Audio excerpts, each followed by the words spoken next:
What's going on, everybody?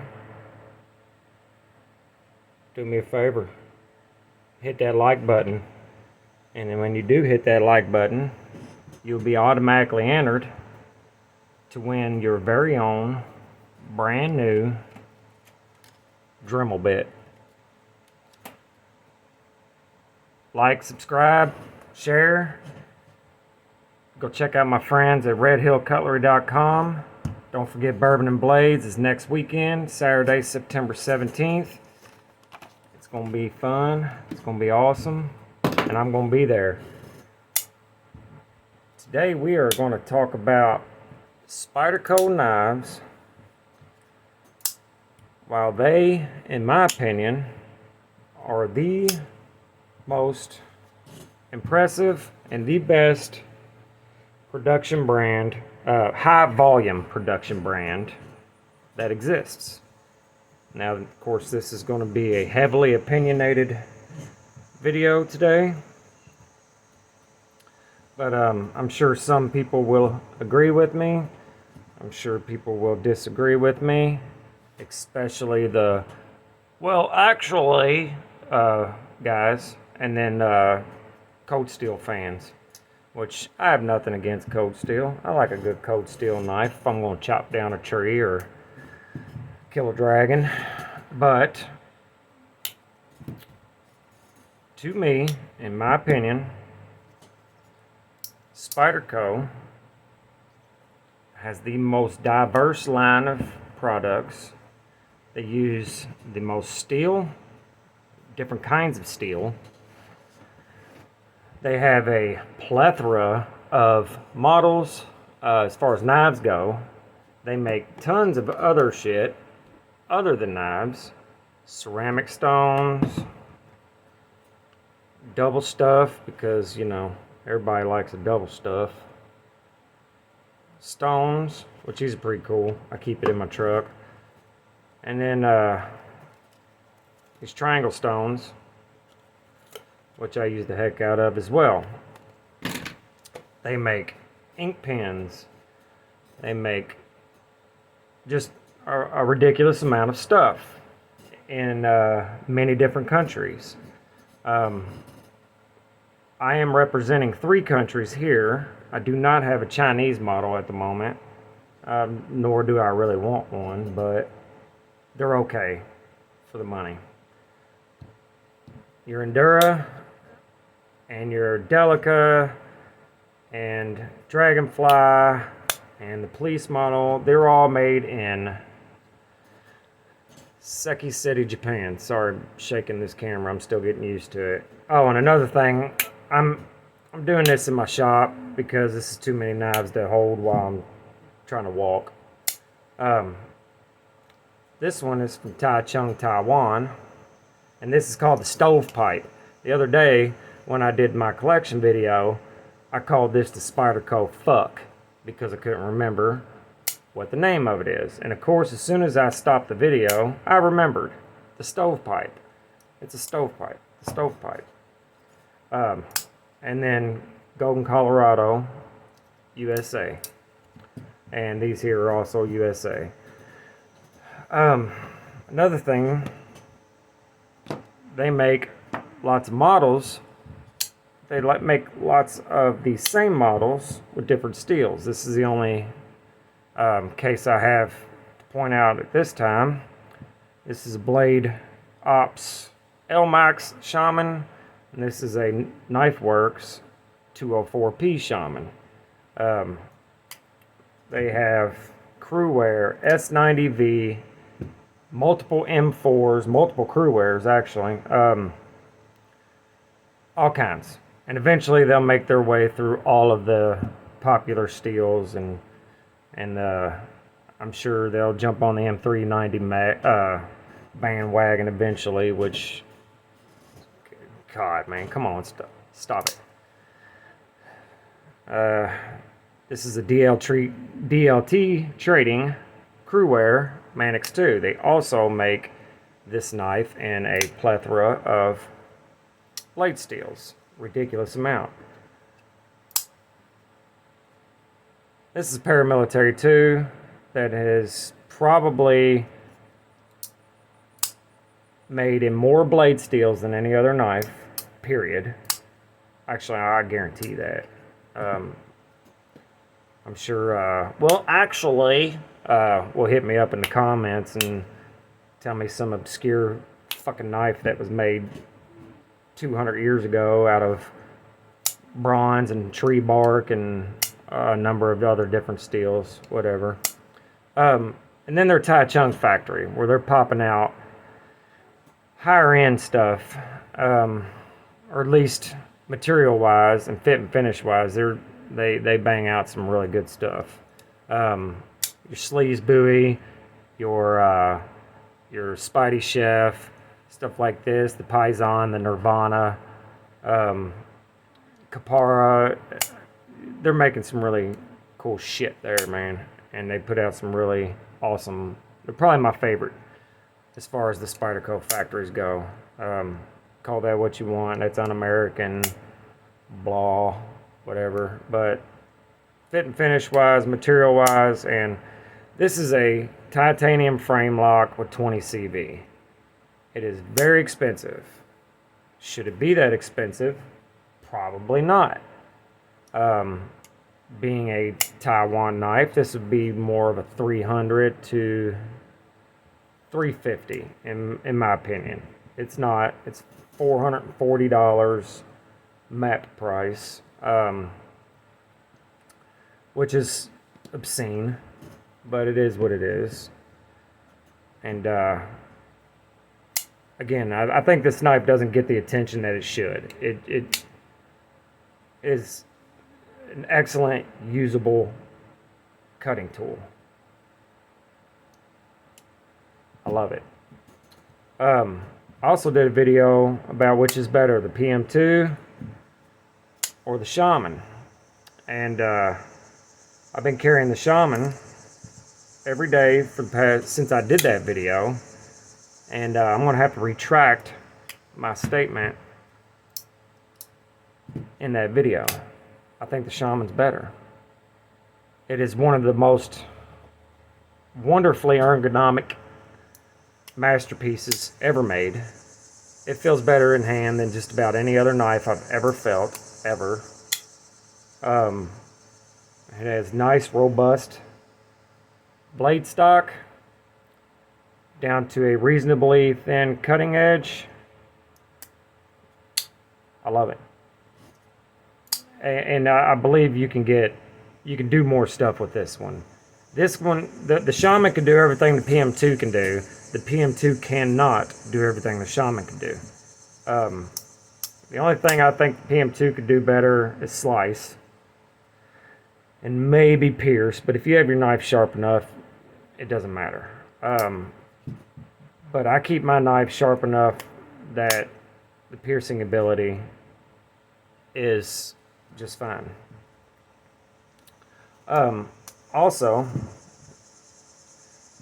there is a number of companies that make aftermarket parts for these knives. Now they make them for other companies, Benchmade and Cold Steel and others, I'm sure, Kershaw and stuff like that.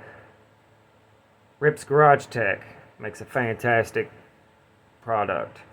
Lynch Northwest is world renowned. They make excellent pocket clips.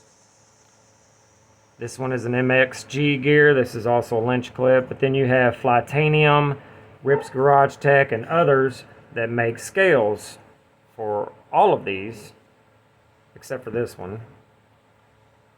And gives you the opportunity to make the knife as close to your own as possible.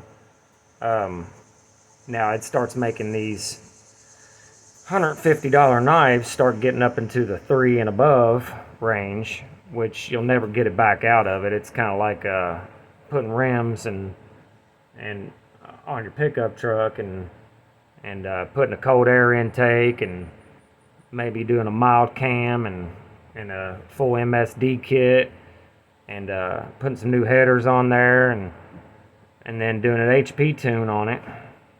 which are all things that I did on my LS1, and you'll never get it out of there. I've got 10 grand under the hood of that truck, and the truck's worth $5,000, you know, according to Kelly Blue Book, but it is what it is. It's a monster, and I love it.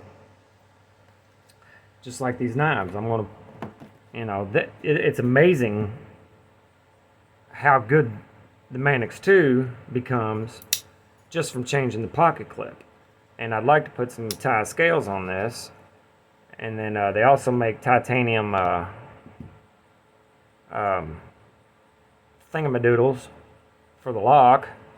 That's a real thing, thingamadoodle. You can fucking Google that. They make titanium locks for these. They make a ridiculous amount of scales for these. Some that are nearly $200.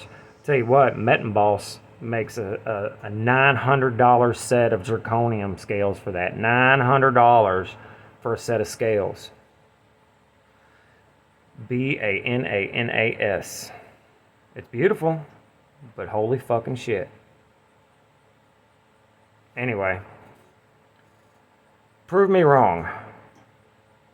I not Benchmade, not Cold Steel, not not Kaiser, not any of them are even close to Spyderco. They do fantastic heat treats. I've never had one have a bad heat treat. They keep you busy with the sprint runs, which is, here lately they've started making more per sprint run. Used to be they would make this Shaman in 204p for knife works only, and they would make it 1,000 of them or 1,200 of them. And then after that, that was it. You'd have to wait another year or two for them to run it again. Or they never run it again at all. And then that jacks the price of this knife up to $350. Well, now they're doing 2,500 of them. They're doubling their orders or more. And like this Blade Ops here, it went really fast. But it would have went much faster if they only made 1,200 of them. This knife has been ran a couple times through DLT. This knife is still available. There's no telling how many of these they made. Another thing I think is cool that they do, I noticed it with the S90V PM2. They ran the heat treat on the S90V on the PM2 59 to 61. They ran the same steel on the Shaman S90V between 61 and 63. This 204p one is between 62 and 64, which I know that's a broad range. 62 and 64 is the difference between them two things is a world of difference. I don't know what this one is. I'm gonna guess it's up in the same area, which LMAX ran at 62 and above. It's awesome shit. I do not know what this 20CV is. It's probably going to be in the 59 to 61. The crew wear, they're running it, as far as I know, in the mid 60s. The ZDP, definitely in the mid 60s. But a model that's not going to have to work as hard. I don't know if this is the way they're doing it, but this is what makes sense to me. A model that's not going to have to work as hard, they're not going to run the heat treat up as hard. I don't know. That's just my backwoods thinking, so. Their innovation is world-renowned. They invent locks, which a lot of companies do, but the compression lock is one of the best locks in history. It is very strong, and yes, I'm aware there is stronger locks, but this one is awesome. Their quality to price ratio is pretty good. They could be a little cheaper. Steel and G10 and plastic and some hard, it probably cost them next to nothing to make this knife. The crew wear is definitely going to be the most expensive thing that that this knife costs. $150 to me is not awful, but it could be down closer to $125. This knife is grossly overpriced. This one to me, I hate FRM, but I love this model. I'd like to find some titanium scales for it eventually. And that would be awesome. But $145, that's a little steep. I know that's a more rare steel and probably costs a lot of money, but it can't cost that much.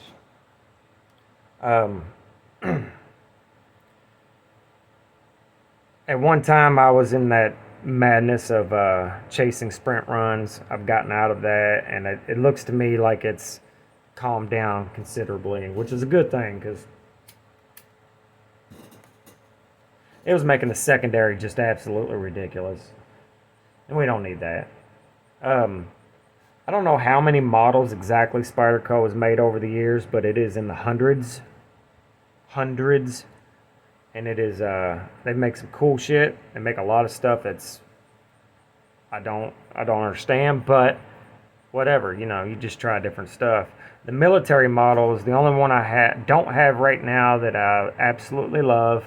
I had almost all of them that was ever made, and I ended up selling them off, and I wish I wouldn't have, especially some of the more rare ones like the titanium frame lock versions.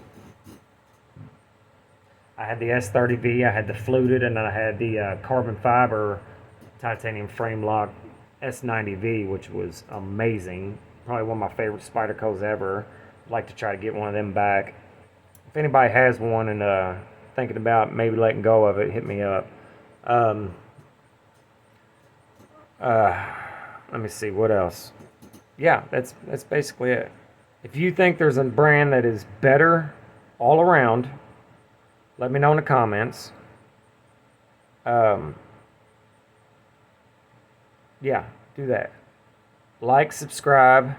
I'm gonna have to start figuring out a way to make some dinero for this channel, because I'm not gonna be able to keep up and keep content coming unless I'm able to buy knives, obviously.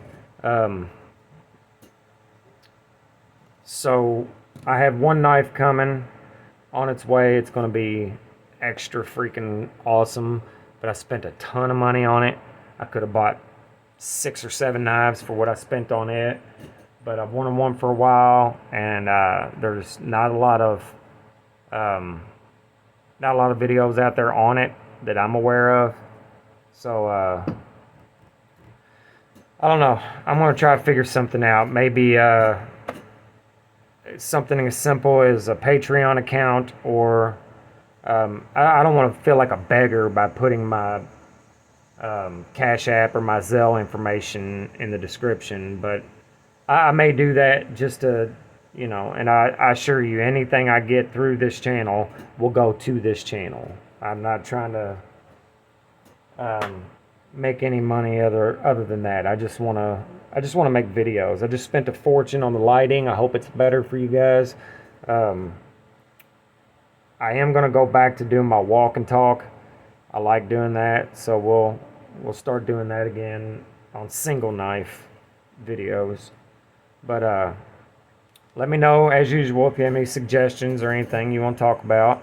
Hit me up. What's your favorite Spyderco model? I want to know in the comments. I want to check them out. Put a picture of it too, because some of their models are obscure as hell, and I might not. More likely I'll know what it is, but I might not. You never know. So this video is getting to be 20 minutes long, so I'm gonna jump out of here. Remember, hit the like button right now, please. It's not gonna hurt you any. It won't bite. And again, if you hit it, you will be automatically, you ain't got to do nothing. Just touch the like button, and you're automatically entered to win a half-used pack of brad nails. I mean, geez, you can't beat that. You know you want them. You guys have a fantastic evening.